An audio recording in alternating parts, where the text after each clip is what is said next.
like? And any harsher, any less harsh?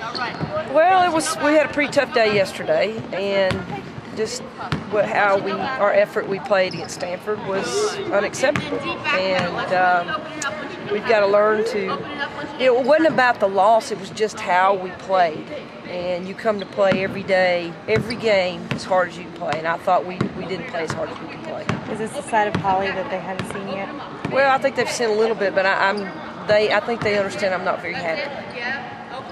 Oh, is it tougher to coach effort than it is the mechanical part of the game, or is it easier to do? Absolutely, effort is from within. It's having a big heart. I can teach them fundamentals and what to do, but if you don't play hard, all those fundamentals go out the door. So that's up to them to get ready for a game, to understand we need each player involved, and they just got to play with an emotion, a big heart. And you can only give them that kind of effort for maybe the first couple of minutes, and then they just got to kick in, and it's got to be on their own. Was this a milestone in a sense that they saw a side of you that they may have seen before, but now they realize that you really mean business? Well, I don't think the game. I'm trying not to make the game about me and how I feel. It's about them and how they played and how they felt during the game. So I'm just wanting to make sure that I'm not going to settle for just mediocrity. It's just not going to accept just being average, and that's how we played. I thought we were average. Stanford's a great team, played well, and we didn't do anything to come back their effort. Holly, do you think the style of play you want to play with the tempo and such is still something that they're coming to understand? Dan, that's a great question. I think they understand it, but I think now they understand it's a lot of effort. It requires a lot of heart, a lot of energy, and you got to be in shape. And I think that if they're not, it's just a revolving door. And if we have to play with 5 people, obviously we'll adjust what we're trying to do.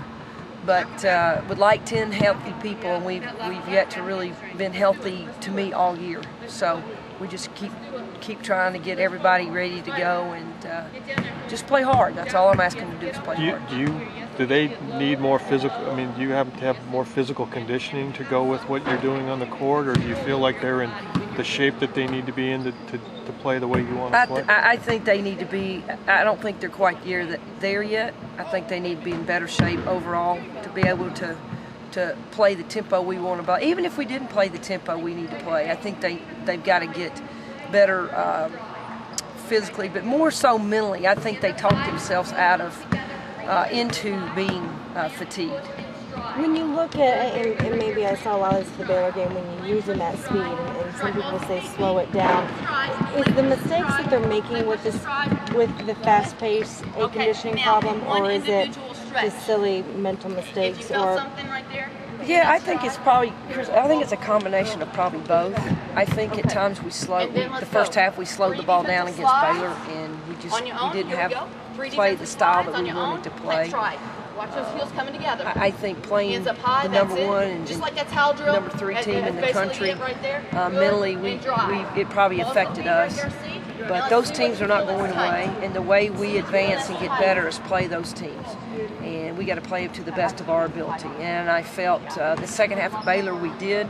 I just didn't think we competed at the Stanford game, and that's my opinion. They may have a different opinion, but that's how I feel, and that's how we're going to react and practice. How frustrating is it then that that's your strength, and when that game plan isn't working for them? I mean, do you just stick with the same game plan, or do you sit back and say, let's figure out something, or do you just say, you guys are just going to have to figure this out and work? Well, I think our problem was defense and rebounding. So yesterday we didn't touch a basketball as far as our offense. I didn't care what the offense did. We totally focused, and if we had practice guys, we wouldn't have touched the basketball. But I think the importance of the defense and trusting that if I put pressure on the ball, I'm going to have help finishing the play with a rebound. I thought we didn't do that at all against Stanford. So that's just how we can be a great shooting team one night and not shoot the ball well the next time, but you can always have your defensive rebound, always. That should be a staple here at Tennessee. It all starts with your point guard too, doesn't it?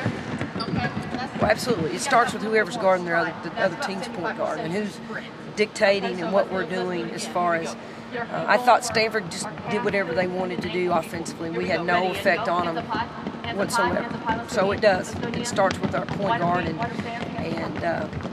how they set the tone. And I don't think the tone was set. You got 2 games in 3 days. What do you, I mean, obviously you want to see better defensive rebounding, but what are you looking for out of this team, I guess, against